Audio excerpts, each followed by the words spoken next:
Listen every night until wealth feels normal. Florence Scovel Shinn. Florence Scovel Shinn taught that the words you fall asleep repeating tonight are the very seeds that decide what feels normal to you tomorrow. And if wealth has always felt like a stranger, knocking at a door that never opens for you, this teaching was written for the exact ache you carry. In the Gospel of Mark it is written, "So is the kingdom of God, as if a man should cast seed into the ground, and should sleep, and rise night and day, and the seed should spring and grow up, he knoweth not how." And Florence Scovel Shinn would stop you right there and say, "Do you see it? The man does not stay awake, wrestling the seed into growing. He sows, then he rests, then he rises. And the growth happens quietly, underneath his noticing. And here is where most people miss their own wealth entirely. They believe supply arrives by force of watching, by anxious checking, by staying awake all night arguing with a bank statement or a bill. But the seed does not grow because the sower stares at it. It grows because it was planted, then left alone in fertile dark. And this is the whole secret of why she taught you to speak your word and then release it. Because your word, spoken at night, sown into the soil of your own mind, needs that very same dark, quiet, trusting rest to become the wealth you are only now learning to call normal. You have been trying to force the flower open with your fingers, when all along you only needed to plant the seed and go to sleep. So say it with me. My mind is remade while I rest. Wealth is now my normal state.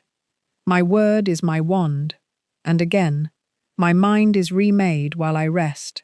Wealth is now my normal state. My word is my wand. And if something in you just went quiet when you heard that, type the 2 words "God supplies" into the comments below. Let it be your seal that you are ready to let sleep do what struggle never could. The first key is, wealth is not an event. It is a feeling you rehearse. Most people wait for the check, the raise, the windfall, and they think that is the moment wealth begins. But Florence Scovel Shinn taught the opposite. She taught that the feeling always comes first, and the outward fact only follows the inward rehearsal. So tonight, before the check exists, before the raise is offered, you begin rehearsing the feeling of having, not the fantasy of it, the feeling, the quiet, unremarkable feeling of a person for whom money is simply not a problem. And notice that word unremarkable, because this is where so many people go astray. They picture fireworks, mansions, a dramatic scene of triumph, and they call that rehearsal. But drama is not what you are after here.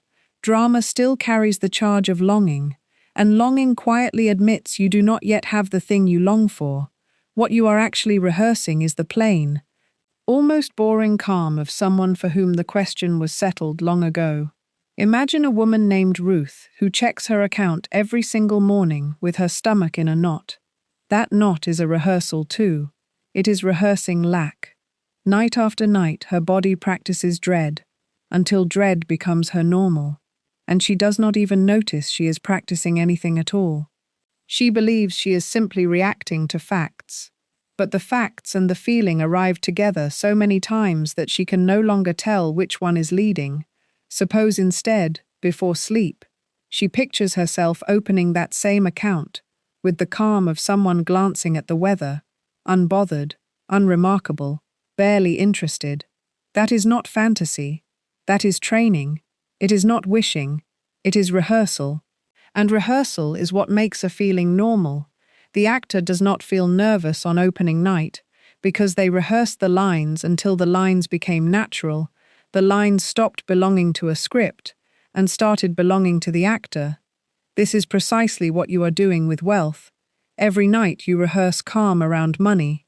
Calm stops being a performance and starts becoming your handwriting, your accent, the way you simply are. And here is something worth sitting with for a moment.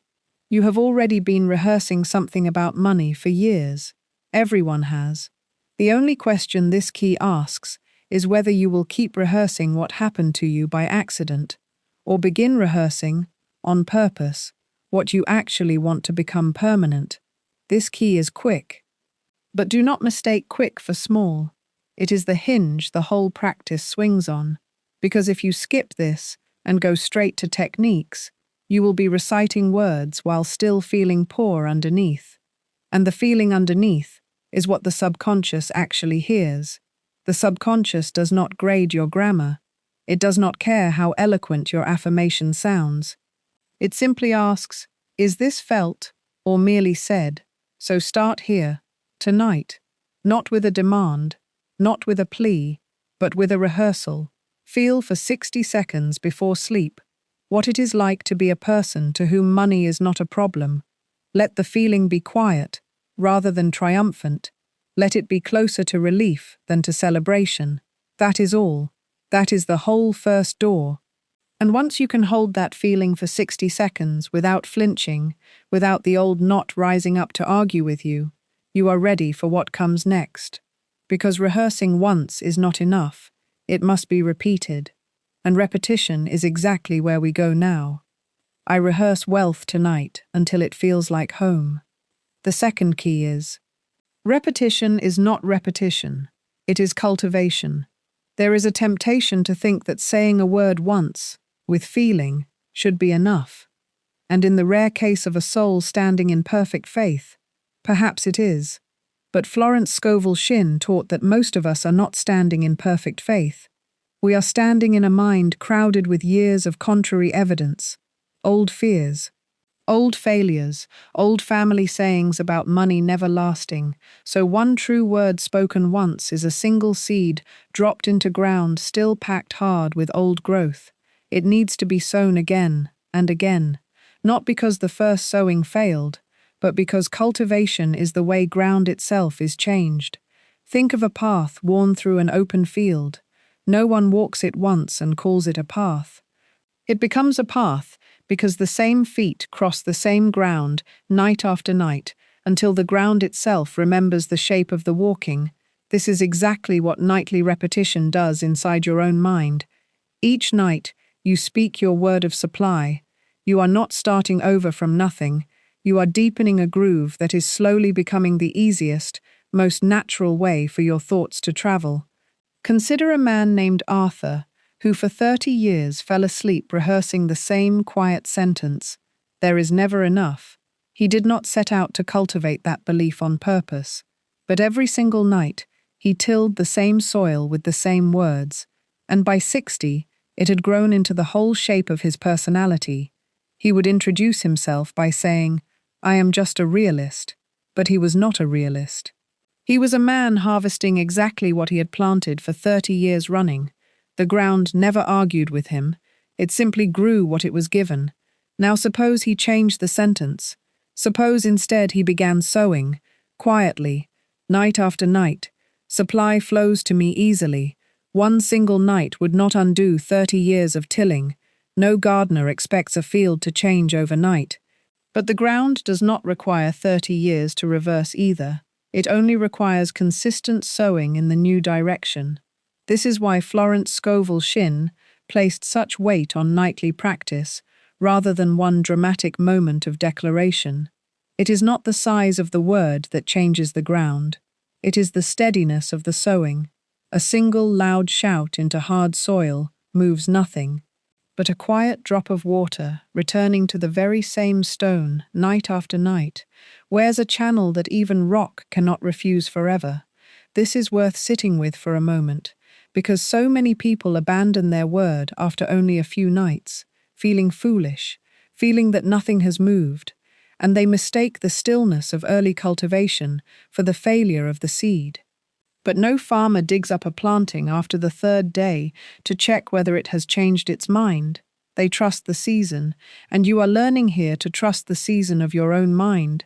Consider too a woman named Louise, who for years believed she was simply unlucky with money.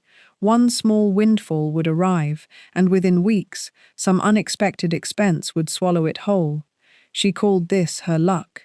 But Florence Scovel Shinn would have called it her cultivation, because Louise had been nightly rehearsing, without noticing, the sentence "it never stays," and money, being obedient to the state impressed upon it, behaved exactly as it was told, when Louise began instead choosing one new sentence, "What I keep with ease," and returning to it faithfully every night, for weeks rather than days.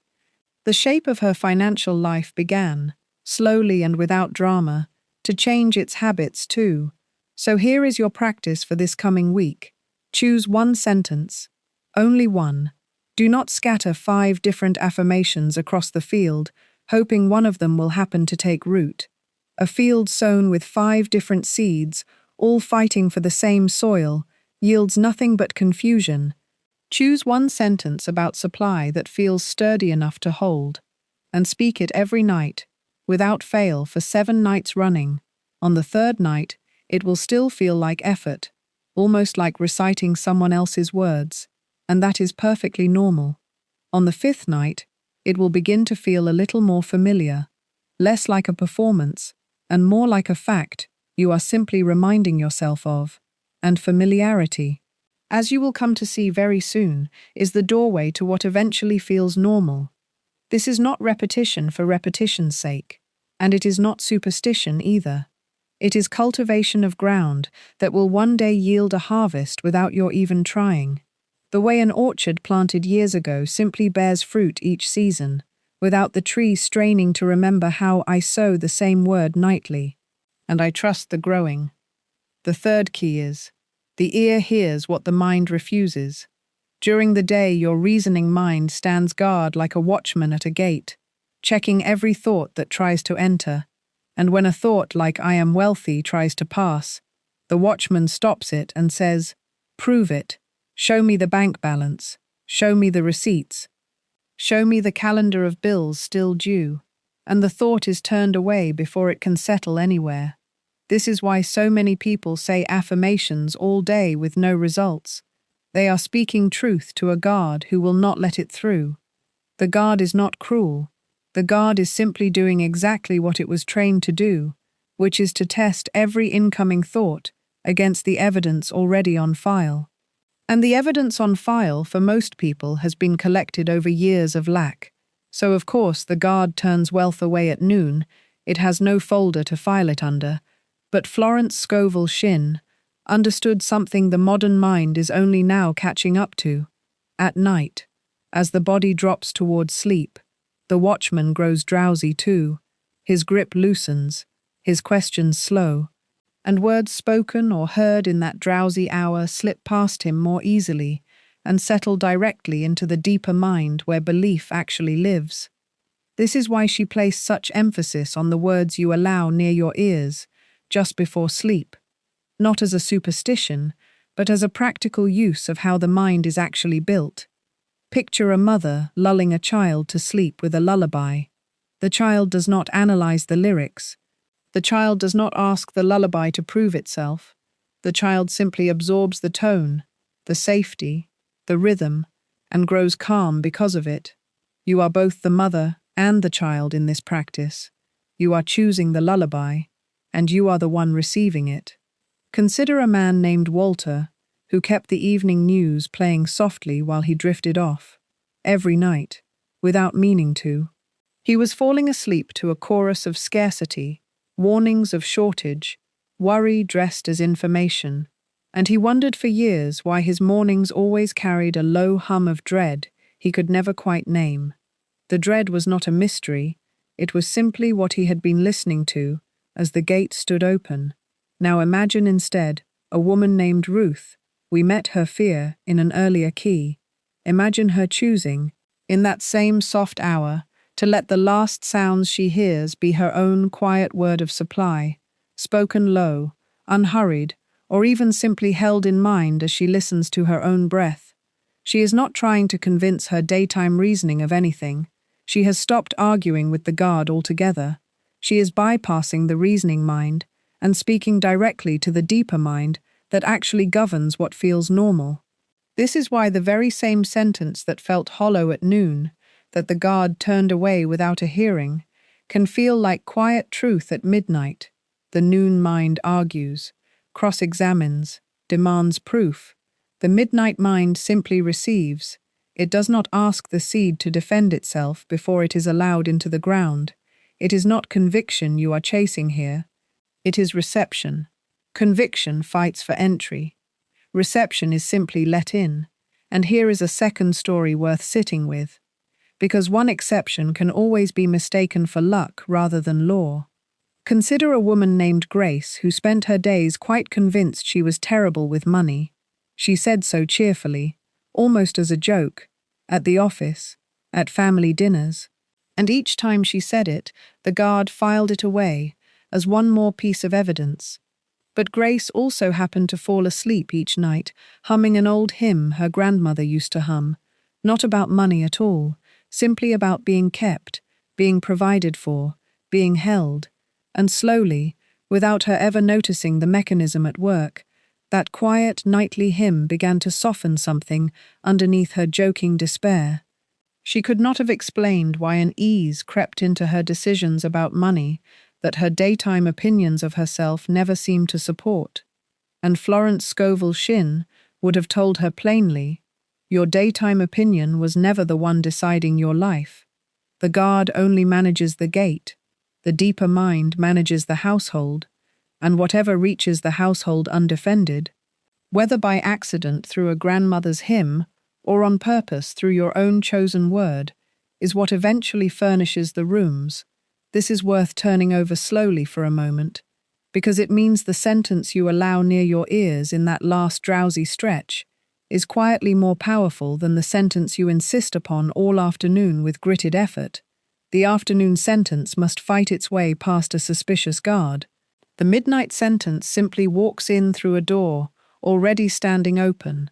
Pause for a moment and consider honestly what you usually let near your own ears in that last drowsy stretch. Is it the replay of the day's worries turning over and over? Is it a screen full of other people's opinions about money and how little of it there ever seems to be? Or is it, even for 2 quiet minutes, your own chosen word, spoken low or simply listened to in the hush of your own mind? So let this be your practical instruction tonight. Whatever words of supply you are working with, do not save them only for daylight declarations spoken to a guard who will only ask for proof. Bring them instead to the edge of sleep. Speak them softly, or simply listen to them softly in your own mind. In that last drowsy hour before the mind lets go, and let the ear carry what the reasoning would have refused at noon. This is not mysticism.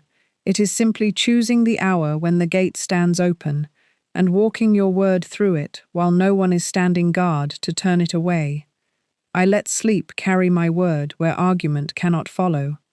The 4th key is, I lie down in poverty's story, and I rise in a new one.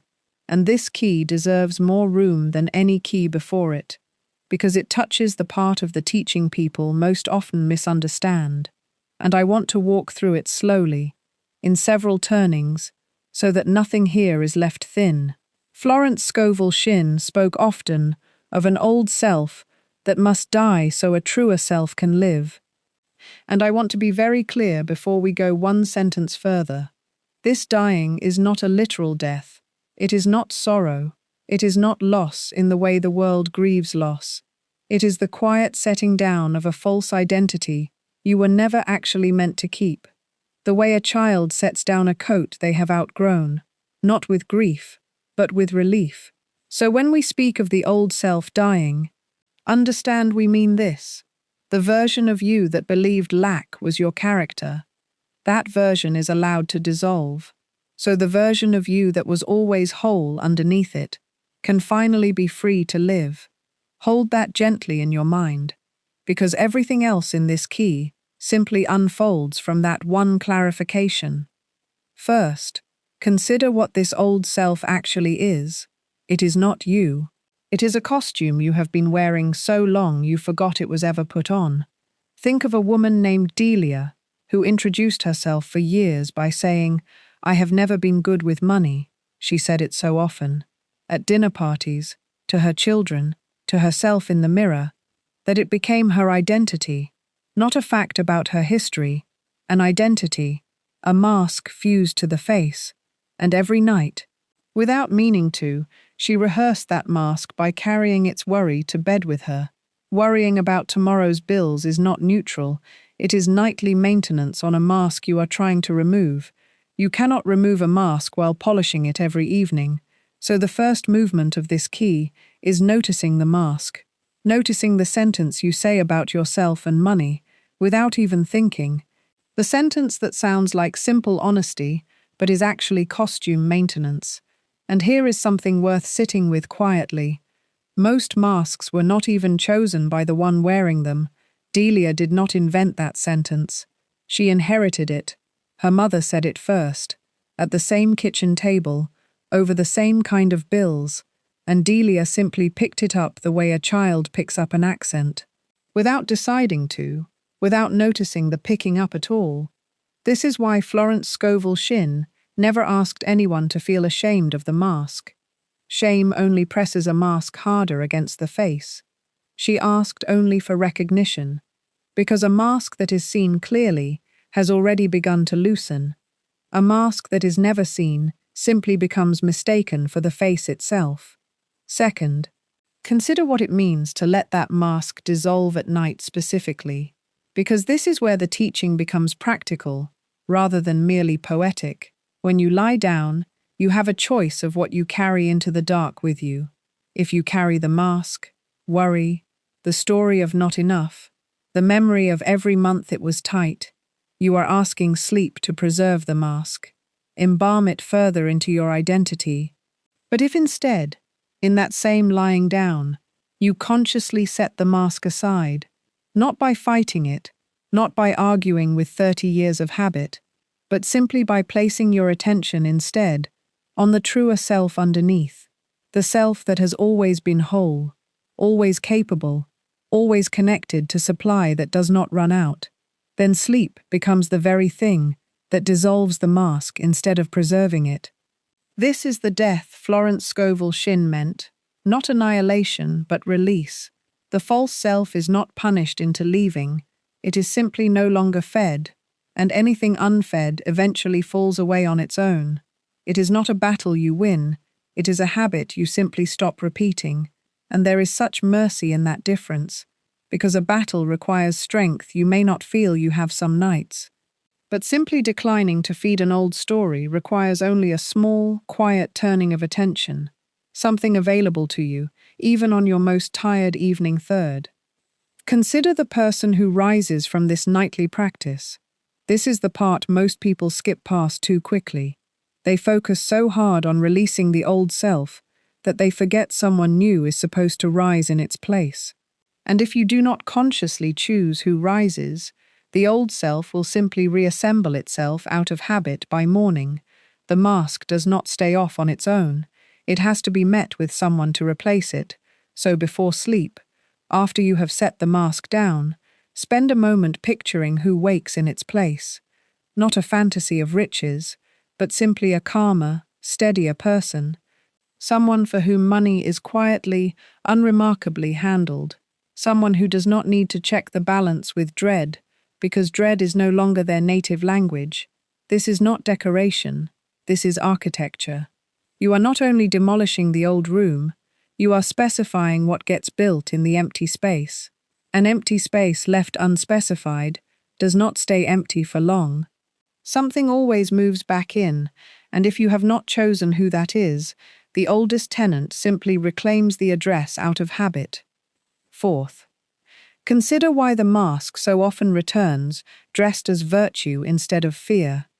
Because this is the disguise that fools even sincere, hard-working people for years. Delia never once called her sentence fear. She called it modesty. She called it being realistic.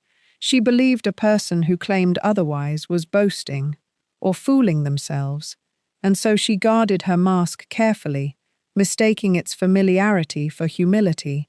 But Florence Scovel Shinn taught that true humility never needs to insist upon lack to prove itself sincere. Humility and poverty are not the same word wearing different clothes. A person can be perfectly humble and still be whole, still be provided for, still lie down at night without rehearsing scarcity, as though scarcity were a virtue. So when you notice the mask tonight, and you likely will, ask it plainly whether it is truly modesty speaking, or whether it is fear that has simply learned to speak in modesty's voice, because modesty is harder to argue with. This single question, asked honestly and without flinching, will show you the seam where the mask meets the face, and once you can see that seam, the mask has already begun to lift on its own. Fifth, consider an ordinary week lived under the weight of this one small nightly choice, because a single night of setting the mask down means very little on its own. It is the accumulation that changes a life. Picture a man named Arthur, whom we have met before in a different season of his own story, lying down on a Monday, still fully dressed in the old identity. I am just not lucky with money. He does not fight the sentence. He simply notices it, the way you might notice rain against a window, without needing to stop the rain. And gently, without strain, he turns his attention instead to the plain, quiet truth underneath it. Supply flows to me easily. By Tuesday, the old sentence arrives again, a little softer this time, almost as though it senses it is being seen rather than obeyed. By Wednesday, something curious happens during the middle of an ordinary afternoon. A bill arrives in the mail, and for one full breath there is no clenching in his chest at all, and he almost misses the moment entirely because it passes so quietly. By Thursday, the old sentence returns once more, sometimes louder than before. And this is not failure. This is simply the old self producing its last protest before it finally goes quiet. By Friday evening, lying down, Arthur notices he no longer needs to fight the sentence at all. It simply does not arrive the way it used to, and by the following Monday, an entire week later, he catches himself telling a friend, without thinking, that money has always come to him easily, and the strange part is that he means it completely. He has forgotten, entirely, that a week earlier this same sentence would have felt like a lie in his own mouth. This is what it looks like when a mask is finally set down rather than fought. It does not end in triumph. It ends in forgetting there was ever a mask at all. Do this for even a single week, and notice, the sentence, "I have never been good with money," will start to feel foreign in your mouth. Not because you argued yourself out of it, but because you simply stopped feeding it every night, and whatever is not fed, however old, however familiar, eventually falls quiet.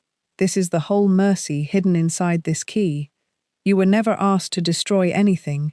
You were only asked to stop feeding what you no longer wish to keep alive, and to gently, night after night, feed instead the self that was always waiting underneath. I lie down in poverty's story, and I rise in a new one. Take a breath with me for just a moment. If this teaching is meeting you where you are, consider subscribing so the next one finds you too. It costs nothing, and it keeps the seed sown between us growing. The fifth key is, familiar is not comfortable. It is chosen. This one is short, but do not let its shortness fool you, because it corrects a mistake that quietly undoes all 4 keys before it if left unexamined. People assume that whatever feels familiar must be true, and whatever feels unfamiliar must be false. But Florence Scovel Shinn taught that familiarity is simply the residue of repetition. Nothing more. It is not a verdict on what is real. It is only a record of what has been rehearsed the longest. Lack does not feel familiar to you because it is your fate. It feels familiar because it has had the most nightly rehearsal. And here is the mercy hidden inside that fact. If familiarity is built by repetition rather than truth, then familiarity can be rebuilt the same way. Think for a moment of a man named Walter, who for 20 years drove the same road home from work, every turn worn smooth by habit. He could drive it half asleep and never miss a turn. And one year the town built a new road, shorter, easier, faster, and still. For months, Walter kept turning down the old road out of pure habit, not because the old road was better, not because he even preferred it, simply because his hands had rehearsed that turn 10,000 times. and his hands trusted the rehearsal more than the map. This is exactly what happens inside the mind around money. The old road of lack is not familiar because it leads anywhere good. It is familiar only because it has been driven the most. And every night, you keep turning down it out of habit. You confirm to your own mind that this must be the road home. But a road is not made permanent by how long it has been driven. It is only made habitual by it. Pause for a moment and pick one real belief about money that feels painfully familiar to you right now. Perhaps it is, there is never quite enough. Or, money slips through my hands. Sit with it honestly for a second. And then ask, is this familiar because it is true, or is it familiar only because I have rehearsed it the longest? That single question is enough to loosen its grip, because once you see that familiar simply means most rehearsed, you realize you are not stuck with your current normal. You are only currently mid-rehearsal of it, and a new rehearsal, begun tonight, begins immediately competing for that same seat of familiarity. Notice, too, that comfort and familiarity are not the same thing at all. A worn shoe can feel familiar and still pinch the foot with every step. A familiar debt can still keep you awake at night, even after years of wearing it. So do not mistake the mere fact that lack feels known to you for any proof that lack is comfortable, or true, or yours to keep. It is simply the road most driven. This is why the door that feels unfamiliar right now, the door marked wealth is normal for me, is not a lie standing across from a truth. It is simply a newer door standing across from an older door. And doors do not care how long they have been used. They only care which one you keep walking through. Walter, in time, chose the new road on purpose, again and again, until one evening he realized his hands had turned toward it without his even thinking. That is all familiarity ever was, and that is all it will ever take from you too. I choose a new familiar, and I call it wealth. The sixth key is, boredom is the doorway, not the obstacle. This is the point in almost every nightly practice where people quietly quit, and it rarely happens in week 1. It happens somewhere around week 3 or 4, when the initial excitement of a new practice has worn off, and the words that once felt charged with hope begin to feel routine, almost mechanical, and the mind, ever eager for drama, whispers, "This is not working." "Nothing is happening," Florence Scovel Shinn would gently correct that whisper, because boredom, in this particular practice, is not evidence of failure, it is evidence of exactly the opposite. Remember the seed in the ground. Once it is planted, there is a long, uneventful stretch where nothing visible occurs at all. No drama, no lightning, simply dark, quiet soil, doing patient, invisible work. If the sower dug the seed up every few days to check on its progress, out of boredom or doubt, the seed would never mature. The very stillness that feels like nothing happening is the exact condition growth requires. Think of a woman named Josephine, who began speaking her word of supply nightly with real hope. The first week felt sacred, almost thrilling. By the third week, it felt like brushing her teeth. Flat, ordinary, unremarkable, and she nearly stopped there, mistaking the flatness for failure. But flatness was never the enemy of her practice. Flatness was the sign that the words were sinking beneath the surface excitement and settling into the deeper ground where lasting belief actually forms. Excitement lives on the surface, and surface things do not root deeply. It is often the boring, steady, almost forgettable repetitions that root the furthest down, because they are no longer performances for your own benefit. They have become simply what you do. The way breathing is simply what you do, and that is precisely the texture of something that has become normal.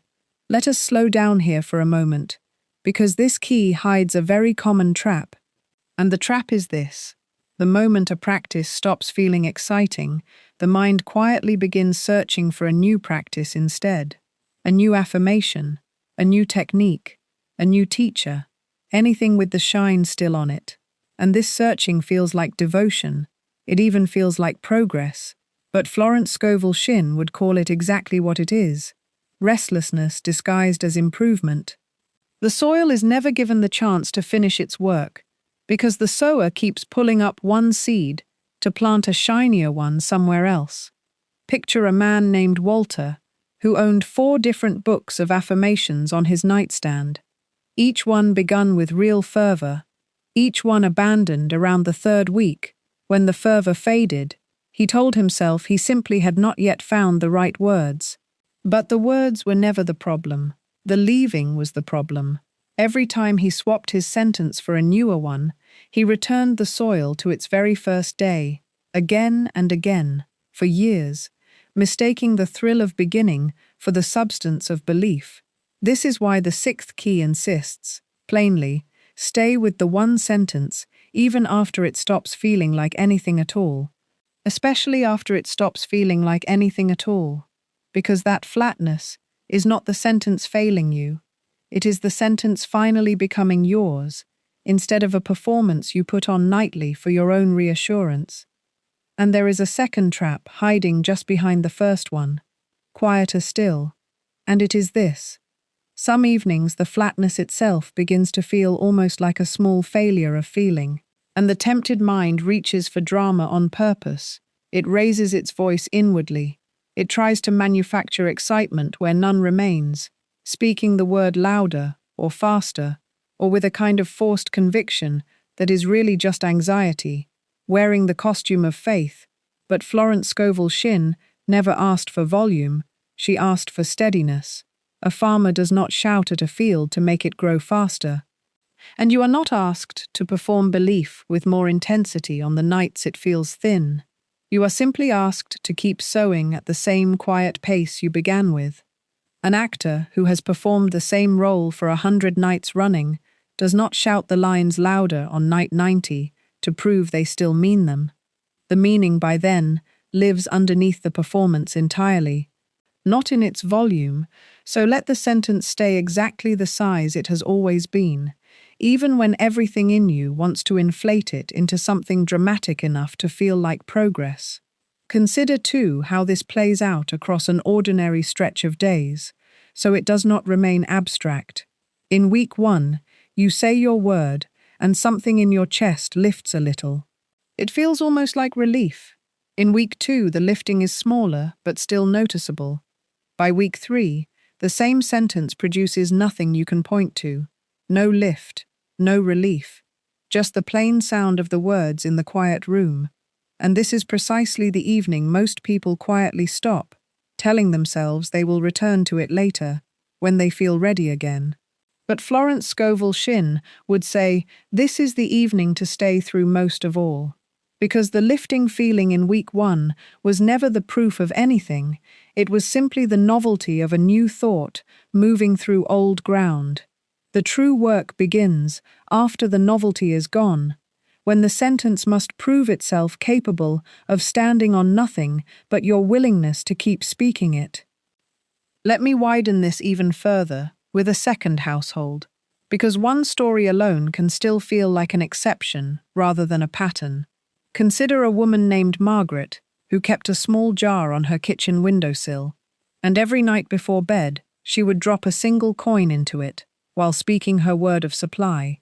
In the first weeks, the small clink of the coin felt almost ceremonial, meaningful, even moving.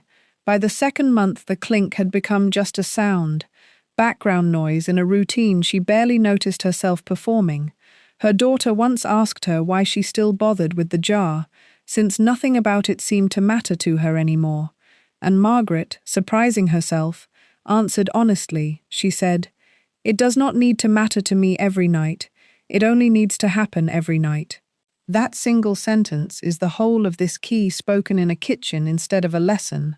The mattering was never the mechanism, the happening was the mechanism, and months later, when her circumstances had quietly shifted in ways she could not fully explain, she realized the jar had been doing its work all through the very stretch she assumed it was doing nothing at all. So when the boredom arrives, and it will arrive, do not read it as the practice failing you. Read it as the practice finally leaving the shallow soil of excitement and reaching the deep soil where real change takes root. Stay through that stretch. This is often the very week before the shift becomes visible, and the temptation to stop always seems to arrive just before the harvest, rather than in the middle of famine.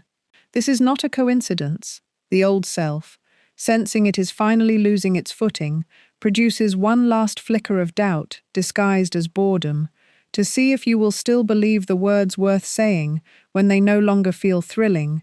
This is the test every lasting practice must pass. Not the test of enthusiasm, but the test of steadiness. Once enthusiasm has quietly left the room, stay anyway, speak the word anyway. Let the ordinary evening be ordinary, and trust exactly what the scripture told us at the very start. The sower rises night and day, and the seed grows. He knows not how. He is not told to feel excited about it. He is only told to rise, and sow, and rest, and rise again. The flat evenings are not the empty ones. They are the fullest, because they are the ones where you finally sowed without needing the reward of feeling something to make the sowing worthwhile. I stay through the boredom until the shift is sealed. The seventh key is, normal is not neutral, it is a decision already made. And this is the deepest key we will walk through together tonight. So let us take our time here, because this one key, turned far enough, will explain everything the other 8 keys have only been circling. First, consider this. Most people believe normal is simply what is true, the plain, unquestioned fact of their life. The way the color of the sky is simply true. But Florence Scovel Shinn taught that normal is never neutral. Normal is only whatever state was decided upon so long ago, and rehearsed so consistently that it stopped feeling like a decision at all, and started feeling like reality itself. No one remembers deciding that lack was normal. In the same way, no one remembers deciding to prefer their dominant hand. It was decided so early and reinforced so constantly that the deciding disappeared, and only the result remained. And this means the poverty that feels like simple fact to so many people was never actually fact. It was a decision made quietly in childhood, in a hard season, in an offhand remark repeated across 10,000 ordinary dinners. That decision was made once, and then it was rehearsed so many times that rehearsal disguised itself as truth. And here is the hope hidden inside that recognition. If normal was decided once and rehearsed into permanence, it can be decided again and rehearsed into a new permanence. This is not wishful thinking. This is simply the same mechanism that built the old normal, now being used, deliberately, this time, to build a different one. Second, consider the quiet danger of secretly loving the old struggle. This is delicate to say, but Florence Scovel Shinn was never afraid to say delicate things. Sometimes the old normal, however painful, carries a strange comfort. It excuses effort before effort is ever required. It explains away disappointment before disappointment even arrives. It lets a person say, "I never really expected much, so I cannot really be let down," and struggle, uncomfortable as it plainly is, can become oddly safe, because safety and comfort were never the same thing. Safety simply means familiar enough to predict, and a familiar struggle can feel safer to the nervous system than an unfamiliar ease ever could. This is why some people quietly sabotage good fortune the very moment it arrives. Not because they do not want wealth, but because wealth, being unfamiliar, feels for a moment less safe than the poverty they have known intimately for years. Let me make this less abstract. Picture a man named Walter, who grew up in a house where money was discussed only in tight voices, late at night, behind a closed door, and Walter absorbed, long before he had words for it, that money was a source of danger, something to be feared rather than simply used. And years later, as a grown man with a good position and a steady income, Walter still felt a strange tightening in his chest. Every time his account grew past a certain comfortable number, and without ever deciding to, he would find some expense, some sudden generosity, some unnecessary purchase, that brought the number back down to where it felt, quietly, familiar again. Walter would have told you he was simply unlucky with money, or simply bad at saving, but Florence Scovel Shinn would have told you Walter was not unlucky at all. Walter was faithfully protecting a normal that had been decided for him decades before he ever earned his first paycheck, and the tightening in his chest was never really about the number, it was about safety. His nervous system had learned that a certain modest level of money felt survivable, and anything past it felt, strangely, like danger. This is why willpower alone so rarely fixes money. You cannot outwork a normal that your own body still believes is the safer shore. Third, consider what it actually means to install a new normal, rather than merely hope for one. Hoping keeps the new state at arm's length. A wish, a maybe, something requested from outside yourself, and requests can always be denied. But installing is entirely different. Installing means you speak and act, at least within this nightly hour, as though the new state is already the simple fact of your life, not the future fact, the present fact. This is why the timing of this practice matters so completely, night after night. In that soft, undefended hour before sleep takes you, you do not say, "I hope to become someone for whom wealth is normal." You say, quietly, without strain, "Wealth is normal for me now." And you let the ordinary calm inside that sentence be its own proof. Because urgency and hope both secretly admit distance. They both quietly confess that the thing is not yet here, but calm acceptance admits arrival. Calm acceptance is the language spoken by people for whom the thing in question stopped being remarkable long ago, and this is precisely the language your nightly word must learn to speak, if it is ever going to reach the deeper mind and be believed there. Fourth, consider what happens to a man like Walter once he finally understands what his own chest tightening was actually protecting. This is the turning most people never reach, because most people stop at noticing the old normal and never move on to gently retiring it. Walter, once he saw what was happening, did not try to force himself to feel safe at the new higher number overnight. That would have been forcing a mask onto an unwilling face. Instead, each night, he simply spoke to the frightened part of himself, the way you might speak to a nervous animal. Softly, without demand, he would say, quietly, before sleep, "It is safe now to have more than I used to have. Wealth is simply my normal state." And some nights the old fear answered back loudly, and other nights it stayed almost silent, and across several weeks, without any single dramatic turning point, Walter noticed the tightening arriving less often, and lingering for less time when it did arrive. This is what installing a new normal actually looks like in an ordinary life. Not a thunderclap, but a slow renegotiation, repeated nightly, between the frightened old self and the calmer, truer one. Let me walk you through exactly how such a week can unfold, so none of this stays abstract. On Monday night, you lie down, and something in you still argues loudly against the new sentence. That is entirely fine. You say the sentence anyway, gently, without demanding your own feelings fall in line on command. On Tuesday, the argument is a little quieter, almost as if it is tired from Monday's effort, and you notice this and continue the sentence exactly as before. On Wednesday, something curious happens during the ordinary business of your day. You catch yourself, for just a moment, imagining an expense without the old flinch rising automatically in your chest. That flinch used to be entirely automatic, and its brief absence is not nothing. It is the very first small crack forming in the foundation of the old normal. On Thursday, the argument returns, sometimes louder than before. This is common. The old self rarely leaves quietly. It often produces one final protest, right before it finally loosens its grip. You do not fight the protest. You simply keep sewing the same sentence exactly as you did on Monday.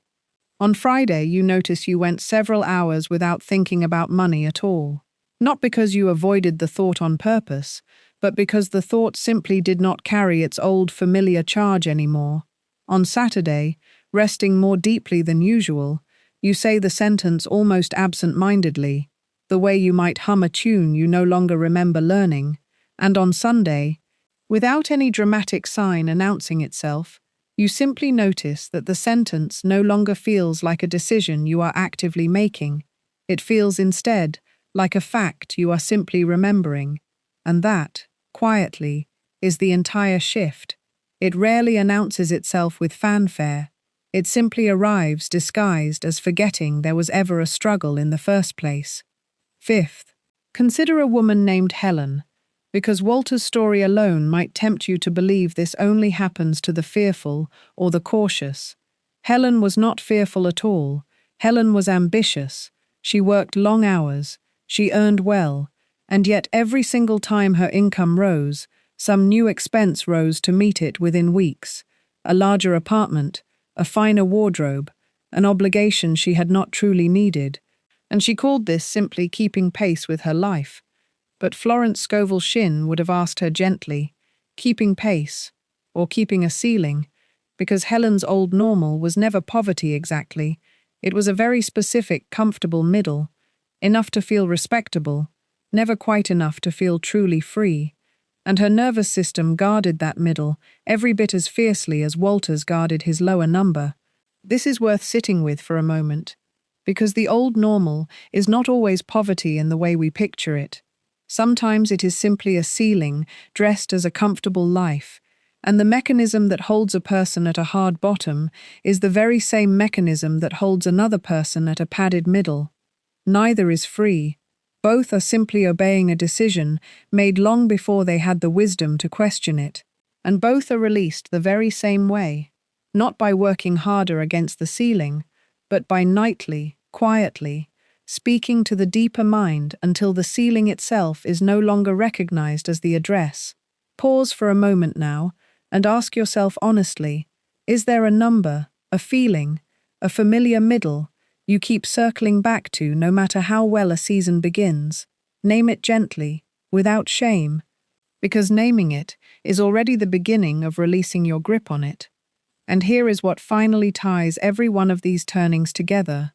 This is what Florence Scovel Shinn meant when she said, "Your word is your wand," not because the word performs some trick upon the outer world directly, but because the word, spoken faithfully enough meaning consistently, in that same soft nightly hour, quietly reassigns what your own mind will accept as normal. And once your mind fully accepts a state as normal, your outer life has almost no choice left but to rearrange itself to match it. Because the outer world has always simply been an echo of the inner state, and never, not even once, the other way around. This is the deepest teaching inside this whole practice. Wealth was never actually withheld from you by circumstance. It was withheld by a normal that was decided long before you ever had the wisdom to choose it consciously, in a house you did not choose, in a season you did not choose, by voices you did not choose, and you now have exactly what is required to decide again, on purpose, night after night, gently, patiently, without force, until the new decision is the only one your mind remembers ever making. Until wealth stops being the visitor knocking at a door that never opens and simply becomes, quietly, the address you already live at. I install a new normal tonight, and I call it wealth. The eighth key is, the morning proves what the night installed. Once the nightly sewing becomes steady, a new responsibility appears, and it belongs to the morning. Florence Scovel Shinn taught that the state you wake into is not incidental, it is evidence. The very first feeling that greets you before the day's noise arrives is a faithful report on what was truly planted the night before. And this key asks something simple but often overlooked. Pay attention to your waking, not with anxiety, simply with honest curiosity.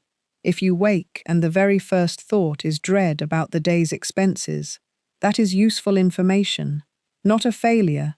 It tells you gently where the sowing still needs deepening. And if you wake, and there is even a moment of quiet ease before the old habits of worry rush in to fill the silence, treasure that moment. Do not rush past it to check your phone or your calendar. Let it linger, because that few seconds of ease upon waking is the tender green shoot breaking the surface of the very seed you have been sowing. Most people trample the shoot without ever noticing it was there. They wake, and in the same instant reach for the phone, and the world's noise arrives before their own inner report has had a chance to be heard. Consider what happens in an ordinary household on an ordinary Tuesday. The alarm sounds, and before the eyes are even fully open, the hand is already reaching across the nightstand. The phone glows, an email about a payment due, a notification about a balance, and in that instant, the entire tone of the day is set by something outside the self, before the self has even had a chance to speak first. This is not a small thing.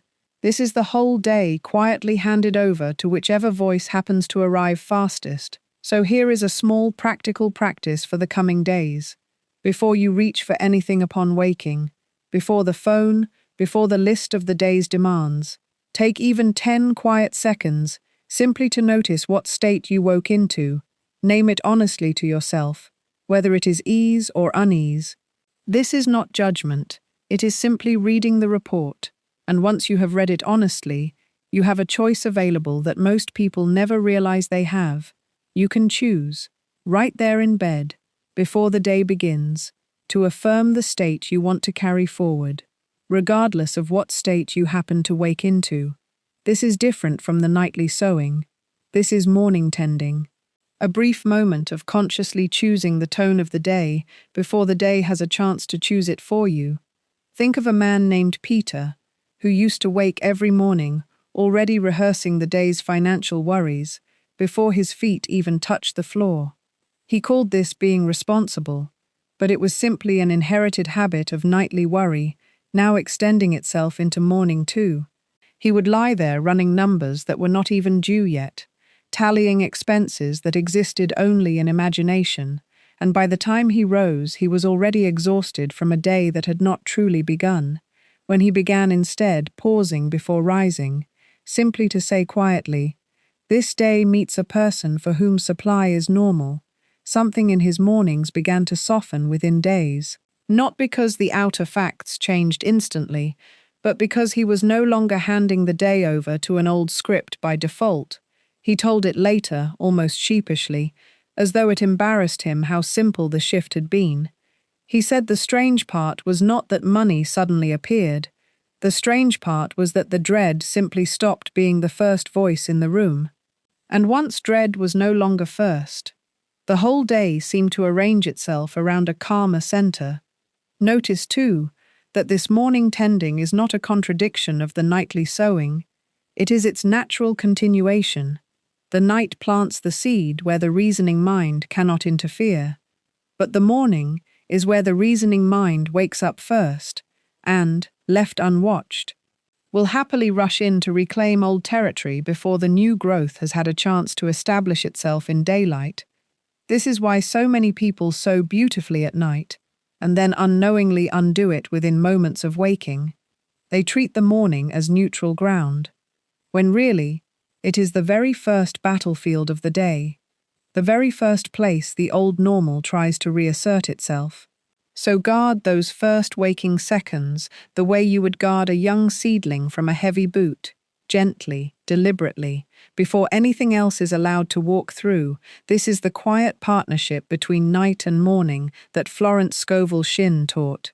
The night sows the seed deep, where daytime reasoning cannot interfere, and the morning tends the shoot before the noise of the world can trample it.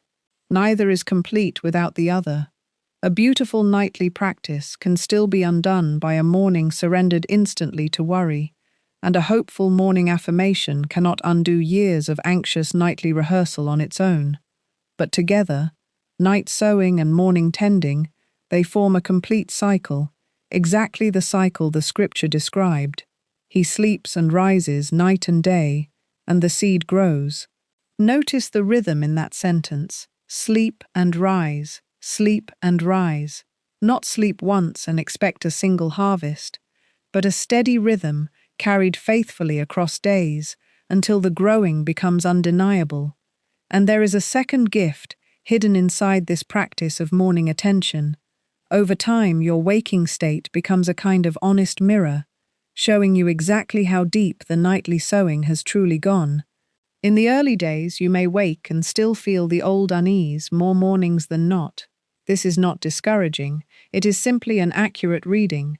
But as the weeks continue, if the nightly sowing has been steady, you will begin to notice the ease arriving a little sooner each week, lingering a little longer before the old worry finds its footing, until one ordinary morning, without any announcement, you simply wake, and there is nothing to tend at all, because there is no dread waiting to be replaced. The report itself has changed, because what was planted has changed. This is why she taught that the morning does not create the state, it only reveals it.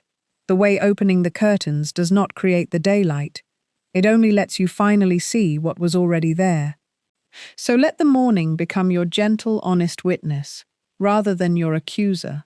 Let it show you, without shame, exactly where the sowing still needs tending, and let it show you too, in its own quiet time, the unmistakable proof that what you have been planting in the dark has finally taken root in the light. My morning proves what my night has planted. The ninth key is, wealth is normal now, for I have made it my home. We come now to the last turning of this whole practice, and it is less a new technique than a homecoming. Everything we have walked through together, the rehearsing, the sowing, the listening at the edge of sleep, the gentle setting down of the old mask, the choosing of a new familiar, the patience through boredom, the deep installing of a new normal, the tending of the morning report, all of it has been leading quietly toward this single recognition. Wealth was never meant to be a visitor in your life, arriving occasionally, staying briefly, leaving again.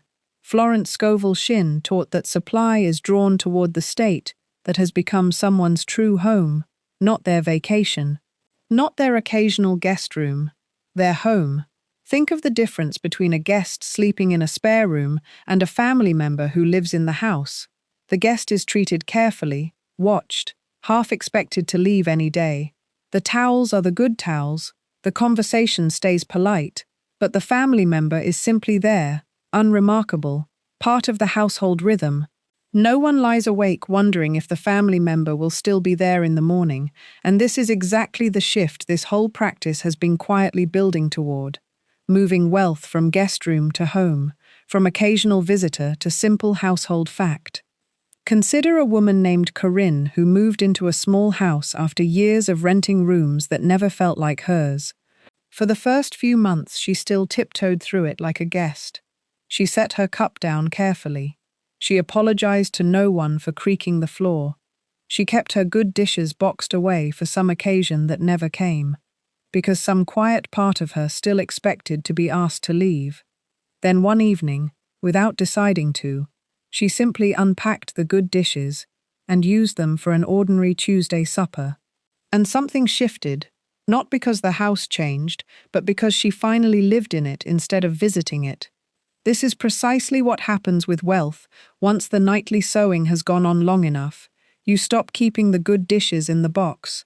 You stop treating ease around money as an occasion reserved for someday, and you simply begin living there, in that state.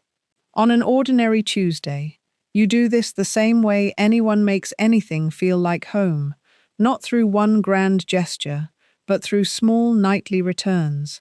The same door opened every evening, the same seed sown, the same word spoken, until the walking itself becomes belonging. A house does not become home because of one dramatic night. It becomes home because of 1,000 ordinary ones.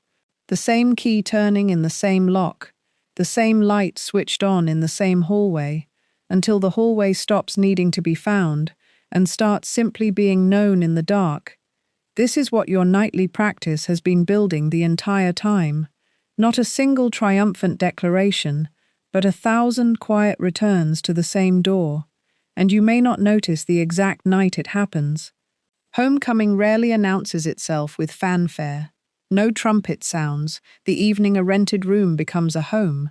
You will simply notice one evening that you did not feel the old flinch reaching for your word. You simply felt like you were speaking the plain truth of your own address, saying it the way you might say your own street name, without drama, without needing to convince anyone, least of all yourself, and that is when you will know the practice has done its quiet work.